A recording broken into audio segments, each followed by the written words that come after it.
अब्दुल करीम टुंडा पूर्णतः निर्दोष है। माननीय न्यायालय के ने आज यह फैसला दिया है, अब्दुल करीम टुंडा को ऑनरेबल कोर्ट ने हर धारा, हर सेक्शन, हर एक्ट से बरी किया है। सीबीआई प्रोसिक्यूशन अदालत में अब्दुल करीम टुंडा के खिलाफ Tada act, IPC, railway act, arms act, विस्फोटक अधिनियम, किसी मामले में कोई ठोस सबूत पेश नहीं कर सकी। शुरू से हमारा ये कहना था, मेरे मुवक्किल का ये कहना था कि अब्दुल करीम टुंडा निर्दोष है। अब्दुल करीम टुंडा की निर्दोषिता आज न्यायालय में एक बार फिर साबित हुई है। अब्दुल करीम टुंडा के खिलाफ जितने भी मामले दर्ज हुए हैं, किसी मामले में अब्दुल करीम टुंडा पर आतंकवाद के जो चार्ज थे, जो मामले थे, किसी मामले में अब्दुल करीम टुंडा दोषी सिद्ध नहीं हुए हैं और आज भी अब्दुल करीम टुंडा बरी हुए हैं। इरफान और हमीदुद्दीन को दोषी माना है। सजा के ऊपर थोड़ी देर के अंदर बताया जाए। अच्छा, टाडा कोर्ट में जो फैसला सुनाया है, क्या आधार था इसका?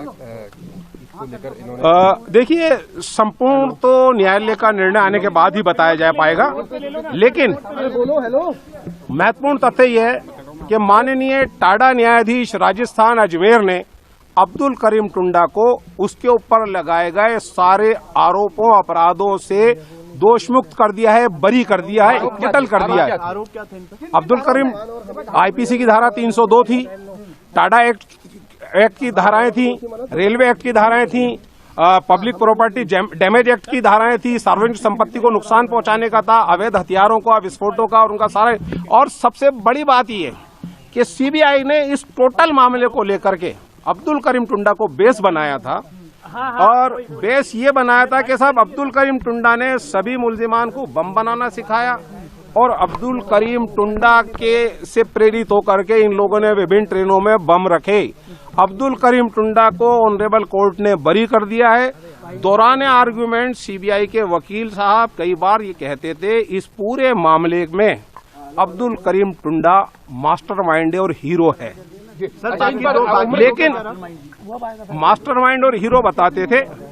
इंडियन फिल्मों में आपने देखा होगा कि हीरो स्टार्ट में स्ट्रगल करता है, वो सच्चा होता है और लास्ट में उसकी जीत होती है, और यहाँ भी यही हुआ। सोनीपत में उम्र की सजा है, वो आईपीसी में है। आतंकवाद से संबंधित मामले में अब्दुल करीम टुंडा को आज तक कोई सजा नहीं हुई है।